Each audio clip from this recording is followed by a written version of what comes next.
یشیدا دی زما دلو و صفا دی زما دلو مین پا اداگانو دا آقا دی زما دلا مین پا اداگانو دا آقا دی زما دلا یری بار مات مستای یاران د زمانی. اعوذ بالله من الشیطان الرجیم. بسم الله الرحمن الرحیم. ګران مینوال تاسو قربان مسلمان تاسو ګورئ چمکنی ټي وي په مسجد ابو هريره کې دستربندي او د دستربندۍ دوران کې یو ماشوم ډېر زبردست نعت ویلی او د حاضرین چې کوم هغوی نه اعداد وصول کو نو ماشوم ما سره په دې ټایم کې موجود دی. نوم او هر څه ته پوښتنه کوم عمرزیب بھائی را سره ناست دی د کوم د چمکني ویلفیر کمیټې مشر دی. مسجد ابو هريره هم خادم دی مشر دی.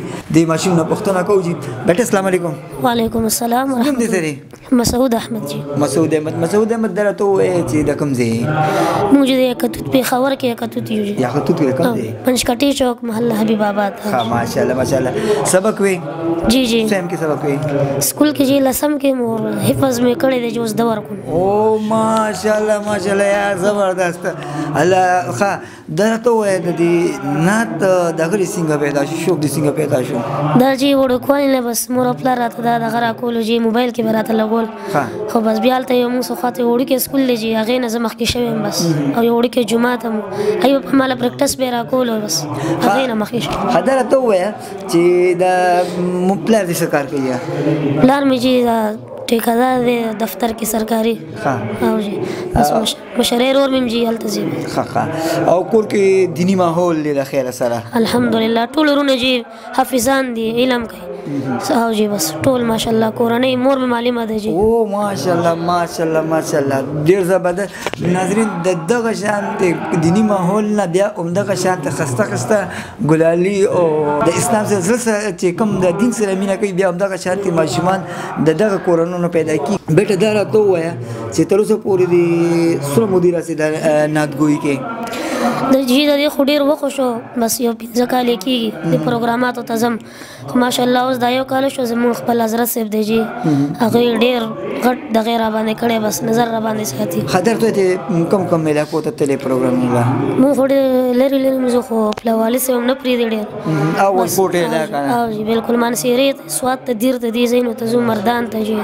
زموږ د ناظرینو ته چې کوم ناظرین دي تا ګوري لګیا دي په دې ټایم کې دوی ته یو دوه اشعاره خپل ښایسته اواز سره بیان کړي.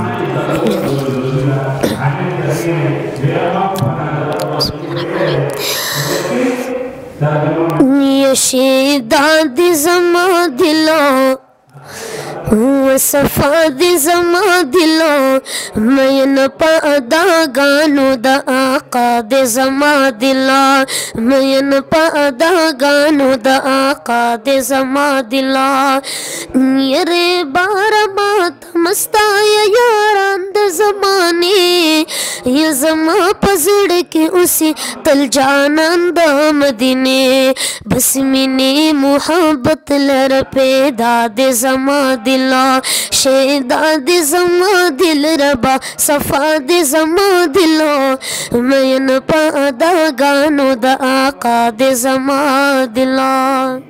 ډیره مننه ډیره مهرباني. الله دې په عمر کې په علم کې او په اواز کې برکت واچو. مینوالو داود مسعود احمد ډېر ښکلی اواز سره تاسو سره د هغوی نعت هم واورېدو او موږ سره یې خبرې مو وکړې. موږ د ډېر ممنون او مشکور یو چې دوی موږ چمکني ټي وي سره یو دوه خبرې وکړې. په دې خبرو تاسو نجات غواړم. د الله په امان.